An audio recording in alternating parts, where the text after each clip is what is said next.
साल का जवान लड़का है और उसके डैडी जो है 65 प्लस हैं। अब जिनका जवान बच्चा जाता है उनके साथ क्या होता है, उनको तो होश भी नहीं, 1 महीने से बेहोश पड़े हैं। अब उनको होश आई है तो पुलिस कोई कार्रवाई। नमस्कार, आप देख रहे हैं GNA 24 से तस्वीरें आपको दिखाई जा रही करनाल के जिला सचिवालय से, जहां पर मान कॉलोनी के लोग यहां पर इकट्ठा हुए हैं। उनका कहना है कि उनके बेटे गौरव की जो है वो 1 महीने पहले जो हत्या कर दी गई थी, और हत्या जिनके द्वारा की गई थी उनके द्वारा गुमराह भी किया जा रहा था। लेकिन क्या कुछ पूरा मामला है, आइए जानते हैं। हम ये चाह रहे हैं कि मेरे बेटे को इंसाफ मिले। उनका मर्डर हुआ, उनको घर से बुला के मारा गया। तो किसके पे शक जा रहा है, अभी किसने बुलाया था? साहिल नाम का लड़का है, वो घर आया, लड़के को बिठाया मोटरसाइकिल पे। मैं था नहीं, मेरी घरवाली ने उसको मना किया। जैसे मैं 6 बजे बाहर से आया, बाहर चंडीगढ़ गया हुआ था, तो मैंने अपने बेटे के फ़ोन पे फ़ोन किया। वो फ़ोन जो है ना, मेरे बेटे ने ना उठाकर साहिल ने उठाया और उसने अपना नाम गलत बताया। उसने कहा मैं विक्रम बोल रहा हूँ, और वो जो गौरव है वो अपना मोबाइल मेरी दुकान पे छोड़ गया, जबकि उसकी कोई दुकान नहीं है। कहाँ रहता है? सदर में, लेकिन वो सदर में नहीं रहता, वो गलत इन्फॉर्मेशन दी। फिर मैंने कहा भाई उसने धार निकालनी थी गाय की। कहने लगा जी हाँ आज घर कोई नहीं है, और मैं लड़के को 10-15 मिनट के बाद भेज रहा हूँ। उसके बाद वो फ़ोन बंद कर देता है। 8:30 बजे जो है उसके पिता का फ़ोन आता है, और वो कहता है कि आपका लड़का गौरव नहर की पड्डी पर पड़ा है। फिर वो कहता है कि मैं साहिल को ढूंढने के लिए भेज रहा हूँ। जब उसे पता है कि वो वहाँ पड़ा है, फिर ढूंढने वाली बात कहाँ से आई जी। जब वहाँ से लेके आए तो उसे डॉक्टरों ने मृतक घोषित कर दिया। पोस्टमार्टम रिपोर्ट आई है कि उसके 3 जगह चोट लगी थी, सिर में और लेफ़्ट साइड में, जो आँख की साइड में, नाक पे। अगर गिर के चोट लगती है तो एक साइड में लगती है। इस तरह से जो है ना उसका ब्लड भी पेट में गया, तो वो जानबूझ के मारा गया। जी, तो कहीं न कहीं गुमराह किया जा रहा था लोगों द्वारा। बिल्कुल गुमराह किया जा रहा था दोषियों द्वारा। जी। और पुलिस के पास जब सदर थाने में सुखपाल के पास केस गया, तो उन्होंने जो है ना मेरा फ़ोन भी ब्लैक लिस्ट में डाल दिया, और उन्होंने जो है ना कोई कार्रवाई नहीं की, किसी को अरेस्ट नहीं किया, कोई पूछताछ पहले नहीं। किसी के साथ कोई रंजिश थी? 6 साल पहले इस साहिल की बुआ के लड़के के साथ झगड़ा हुआ था, और वो आपस में बैठ कर निपटा लिया गया था।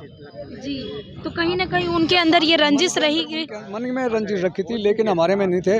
हम तो राम रमी भी करते थे, बोलचाल भी थी, कोई हमारे अंदर कोई ऐसी भावना नहीं थी। राम रमी होती थी, बोलचाल होती थी। कई बार उसका पिता जो है कहता था गौरव भाई दवाई वगैरह दिलवा ले मेरे को, तो मेरा बेटा मना नहीं करता था। तो वो मीठा बन के उन्होंने और पीठ पीछे खंजर एक तरह से हाँ, कहीं को तो घोंप दिया। जी जी, तो गौरव जो है वो सुबह कितनी बजे निकला तो था? निकल गया था। मेरी पत्नी द्वारा बताया गया लगभग 3-3:30 बजे निकला था। किस दिन की ये बात है? 20/11/2022 को। जी। उसकी सोसाइटी आपको पता कैसे लगा कि वो आज के युवाओं की उसके पिताजी द्वारा बताया गया था। जिसने मारा था उसके पिता द्वारा? हाँ, उसके पिता ने मेरे को इंटीमेशन। उसके पिता नहीं, बिल्कुल नहीं था। तो उसके पिता ने आपसे क्या कहा सर? हाँ जी, उसके पिता ने आपसे फोन पे क्या बोला था? उसके पिता ने कहा आपका लड़का नहर की पट्टी पे पड़ा है, और मैं साहिल को ढूंढने के लिए भेज रहा हूँ। साहिल को कहाँ से? उसका फ़ोन उसके साथ, वो जब उसके नहर साथ। की पटरी पर बच्चा है, ये आपको किसने बताया? और फिर आप ये बोल रहे हो कि मैं अपने बच्चे को ढूंढने भेज रहा हूँ? उसने राजपाल ने बताया, जो लड़के का पिता है ना, जिसने मर्डर किया है, वो कहता है मेरे को कि लड़का नहर की पट्टी पे पड़ा है, और मैं उसी लड़के जिसकी बात मैं कह रहा हूँ, जो मर्डर किया है जिसने, उसको कह रहा है उसको ढूंढने के लिए भेज रहा हूँ। जबकि मोबाइल ही उसके पास था मेरे बेटे का, और मैं जब हम वहाँ गए तो वो लड़का मेरे बेटे के, जब हम पहुँचे तो वहाँ खड़ा था, जी। मौके वारदात पे वहाँ पे वो मौजूद था। तो क्या कुछ कार्रवाई हुई? जब बॉडी उठाई गई तो पुलिस वालों द्वारा कोई कार्रवाई नहीं की? ऐसा है, पुलिस उस टाइम, साहिल का पिता कहने लगा अभी इसमें सांस है, इसको हॉस्पिटल लेके चलो, इलाज हो जाएगा। तो आनंद फान में उसको उठाया और हॉस्पिटल ले आए, तो डॉक्टरों ने उसे मृतक घोषित कर दिया। तो अभी सर एसपी से मिलने आए थे, क्या कुछ आश्वासन दिया गया? हाँ, एसपी से मिलने आए थे सर, क्या? मैं एसपी से मिलने आए थे कि हम इससे जांच नहीं कराना चाहते, हमारी जांच सीआईए से कराई जाए, निष्पक्ष जांच हो, दोषी को कड़ी से कड़ी सजा मिले।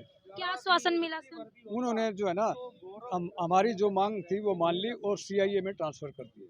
जी, तो अभी आप ये है कि आपके बेटे को इंसाफ जो है वो मिलेगा? मिलना चाहिए।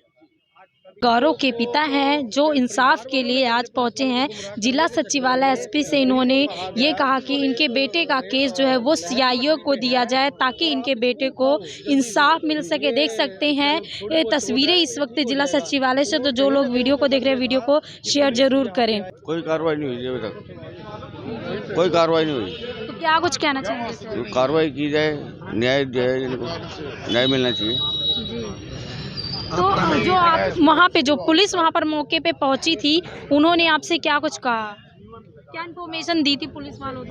पुलिस वालों को बोला था कि भाई इन्होंने गलत गाइड किया है, बोला पता उनको सारा था, फिर भी उन्होंने गलत गाइड किया है। पुलिस वाले भी इनकार कर रहे थे कि पुलिस वालों ने क्या कहा, गौरव की मृत्यु कैसे क्या हुई? वो तो पोस्टमार्टम की रिपोर्ट आने के बाद पोस्टमार्टम पता लगा ना, कुछ चोट लगी हुई है, कि यहाँ पे लगी है, कि इधर लगी है, एक नाक पे लगी है। हाँ। तो पुलिस वाले सुनवाई नहीं कर रहे कोई भी, तभी एसपी साहब के पास पेश हुए हैं। तो देख सकते हैं मान कॉलोनी से जो यहाँ पर पहुंचे हैं लोग, एसपी ऑफिस पहुंचे हैं ताकि यहाँ पर इनकी कार्रवाई हो सके और इनके बेटे को जो है इंसाफ मिल सके। और भी लोगों से बातेंगे। गौरव की मृत्यु हुई और कहीं न कहीं गुमराह जो है किया गया घर वालों को, और अभी केस जो है वो सीआईओ को सौंपा गया है। हालांकि पहले कार्रवाई नहीं की जाती, लोगों को जो है अपनी कार्रवाई करवाने के लिए बार बार एसपी ऑफिस ही क्यों आना पड़ता है? मैडम एसपी ऑफिस इसलिए आना पड़ता है कि जो नीचे के अधिकारी हैं वो सुनवाई नहीं करते हैं। गरीब आदमी की आजकल कोई सुनवाई नहीं है। हमारा जो गौरव की डेथ हुई है, 25 साल का जवान लड़का है, जवान बच्चा जाता है, उनके साथ क्या होता है? उनको तो होश भी नहीं, 1 महीने से बेहोश पड़े हैं। अब उनको होश आई है तो पुलिस कोई कार्रवाई नहीं कर रही है। तो आज एसपी साहब से मिले हैं, बाकी हमें उम्मीद है, भरोसा है कि एसपी साहब इस पे उन्होंने CIA 2 को ये ट्रांसफर कर दिया केस, और हमें उम्मीद है कि भाई अब कार्रवाई हमारी हो जाएगी। जी, गौरव को इंसाफ अब मिल रहा है। हाँ, मिल जाएगा जी। तो गौरव जो है जब जिस दिन घर से निकला था, कोई रंजिश वंजिश थी किसी के साथ? उसकी कोई रंजिश नहीं थी। उसका आपस में जो जिसने उसका मर्डर किया है वो उसका दोस्त है। उनकी 4 साल पहले आपस में कोई छोटी मोटी बात हो गई थी, झगड़ा हो गया, छोटा मोटा झगड़ा हो गया था। तो उन्होंने मन ही मन रंजिश पाल ली उससे, गौरव से, उस चीज़ को लेकर, और 4 साल के बाद उसका मर्डर कर दिया उन्होंने। पहले तो ये दिखाया कि भी हम बिल्कुल ठीक है, पहले जैसे हो गए, जैसे दोस्ती थी बिल्कुल दोस्ती की तरह रहने लग गए, लेकिन वो रंजिश उनके अंदर पल रही थी, वो दर्द था। उन्होंने अपने मन ही मन उसको रंजिश थी, उनको मौका नहीं मिला बीच में, अब उनको मौका मिला था तो उन्होंने अपनी रंजिश, अपनी खुनस निकाल लिया और उसको मौत के घाट उतार दिया है। जब घर पे उनके फादर नहीं थे, बस मामा थी उनकी। हाँ जी, नहीं, फादर उनके घर पे थे। फ़ोन किया था जिसने उसको मारा है, लड़के ने, उसी के गौरव के फ़ोन से उसने फ़ोन किया था, कह रहा है, और उसने अपना नाम चेंज कर दिया, कह रहा है मैं तो दूसरा बोल रहा हूँ, अपना खुद का नाम नहीं बताया, दूसरे का नाम बताया। जब वो खुद बोल रहा है उसने नाम चेंज किया, बाद में कहता है फ़ोन मेरे पास है। हाँ जी, वो अपने बचावा करने के लिए, भाई मुझ पे कार्रवाई ना मेरे ऊपर शक न हो, तो इसलिए वो ऐसे चाले चल रहा था। क्या नाम है आपका? राम प्रकाश। कार्रवाई तो देखो होनी थी, अगर जो दोषियों के खिलाफ जो गुमराह किया गया इस पीड़ित परिवार को और पुलिस प्रशासन को, कि जब उन्होंने कहा कि वो बच्चा वहाँ पड़ा है, आपका बच्चा, उसको कैसे पता लगा कि वो बच्चा वहाँ पे पड़ा है, और फिर उन्होंने कहा कि शायद कुछ नशा नुशा करके बेहोश पड़ा है, इसको उठाओ फटाफट हॉस्पिटल लेके जाएं, इसका इलाज करवाएं, जबकि उनको पता था कि वो मर चुका है। तो पुलिस भी गुमराह रही। यदि उस समय पुलिस वहाँ पे जो सबूत है वो हटा सके या मिटा सके, वो सबूतों को मिटा सके, और यदि उस समय पुलिस को वहाँ पे बुलाया गया होता तो ये कार्रवाई कब की अपने सही दिशा में चल पड़ती। लेकिन उन्होंने सबूतों को मिटाने के उसमें इनके घर वालों को भी गुमराह किया और पुलिस प्रशासन को भी गुमराह किया। आज हम अपने कप्तान साहब से मिले हैं और हमें पूरा विश्वास है कि अब इस केस की निष्पक्ष जांच जल्द से जल्द होगी। उन्होंने CIA 2 को आदेश दे दिए हैं। तो क्या गौरव नशा करता था? जी नहीं, उसने बाहर जाने की तैयारी कर रही थी विदेश में। जो बच्चा विदेश जाने की तैयारी करता है वो ऐसे काम बिल्कुल नहीं करता। तो ये भी झूठी अफवाह थी तो लोगों द्वारा फैलाई गई, जो उन्होंने गुमराह उसी समय पहले ही उन्होंने एक प्लान के तहत उन्होंने सोच लिया था कि हमें आगे क्या कहना है।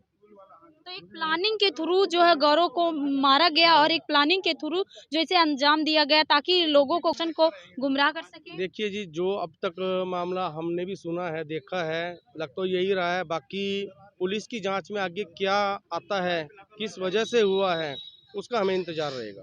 तो सर 1 महीने होने को है जब पुलिस में ये केस गया, जिस दिन गौरव की डेथ हुई उस दिन के बाद अब तक कोई कार्रवाई क्यों नहीं हुई उस कि हमारी जांच चल रही है या किस वजह, यदि डेड बॉडी के पास पुलिस को बुलाया जाता तो शायद इतनी देर नहीं होती। तो सर वहाँ पे पुलिस को बुलाया नहीं गया था या बुलाने नहीं दिया गया था? वो जो साहिल का पिता है उसने कहा कि अब किसी का बच्चा अगर जो आंखों के सामने पड़ा हो, बेसुध हुआ, वो पहले क्या करेगा, अपने बच्चे को बचाने की कोशिश करेगा, उसका उपचार करवाने की कोशिश करेगा, ना कि किसी को, उसको ये तो नहीं मालूम था कि उस समय कि ये मेरा बच्चा इस दुनिया में नहीं रहा। यदि एक क्षण भर भी उनको थोड़ा सा पता होता कि मेरा बच्चा इस दुनिया में नहीं है तो शायद वो पुलिस वालों को बुलाते वहाँ पर। तो ये साहिल के पिता द्वारा ही कहा गया था कि अभी गौरव जिंदा है, इसे अस्पताल ले जाया जाए। जी हाँ, ईश्वर कश्यप जी जो गौरव के पिताजी हैं, उन्होंने हमें भी यही बताया है कि उन्होंने मुझे जल्दबाजी करवाई कि इसको जल्दी से उठाओ, और कोई भी बाप हो या कोई भी माँ होगी वो देर नहीं करेगा। जी बिल्कुल, सोचा होगा कि भी थोड़ी सी अगर हाँ, उम्मीद है तो उस उम्मीद को जो इसको जिंदा- बचाया जा सकता है, इस जी, बच्चे को बचाया जा सकता है। जी क्या नाम है सर आपका? सतीश कश्यप। तो वीडियो को ज़्यादा से ज़्यादा शेयर जरूर करते रहे और बाकी अपडेट्स को देखने के लिए देखते रहे GNA 24। मैं हूँ प्रियंका, धन्यवाद।